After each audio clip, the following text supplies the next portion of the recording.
अरे अमितराव, काऊंगा साधलास ना तू? मुख्यमंत्री साहेबांना 2 लाखापर्यंत कर्ज माफीची घोषणा केली आहे ना? कुठे कर्ज माफ झाला का आपला वाला?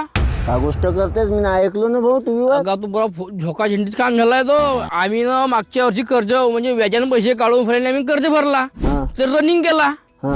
आणि आता रनिंग मध्ये 50,000 रुपये बनते. म्हणजे थकीत राहिलेले साधले ना रनिंग वाले मेले. आहे का? असं फडणवीस साहेब असं करूच नाही शकत. बच्चू भाऊनं रनिंग वाल्यासाठी तेवढा मोठा मोर्चा केला होता. अगा काहीतल्या झाला का सब झोका झेंडीच काम झालंय आपलं तिथं. आहे का? मी नाही म्हणत का फडणवीस सरकार मी असं काय करत म्हणतो, कृषी बँक अधिकाऱ्याला विचारून टाकून. अबे तसं सौरभ साहेब चालला पाय बँकेचे अधिकारी पाय अजी साहेब थांबाजी साहेब. बोला बोला बोला. हा कर्जमाफीच्या कसं आहे साहेब? तुम्हाला बँकेमध्ये काही माहिती आली असेल ना साहेब? रेग्युलर वाल्यांना कर्ज भरायचे आहे ना. फक्त 30 सप्टेंबर 2025 च्या आधी ज्याचे थकीत आहेत त्यांचे फक्त माफ झाले, बाकीच्यांना कर्ज भरायचे आहे. तुमच्या कर्ज आहे वाटते तुमच्या? हो आमचा कर्ज आहे, तर आमच्या रनिंग मध्ये आहे साहेब. भरायचे आहे तुम्हाला, कर्ज भरायचे आहे. 50,000 रुपये मिळतील तुम्हाला, बाकी भरायचे आहे तुम्हाला. म्हणजे साहेब मग जो मागच्या वर्षी आपण व्याजाने पैसे काढून जो कर्ज भरला त्याच्या काहून सर आहे साहेब आपल्याला? त्याचा काही फायदा नाही, तुम्हाला बाकी कर्ज भरायच लागतील. चला मग. ठीक आहे.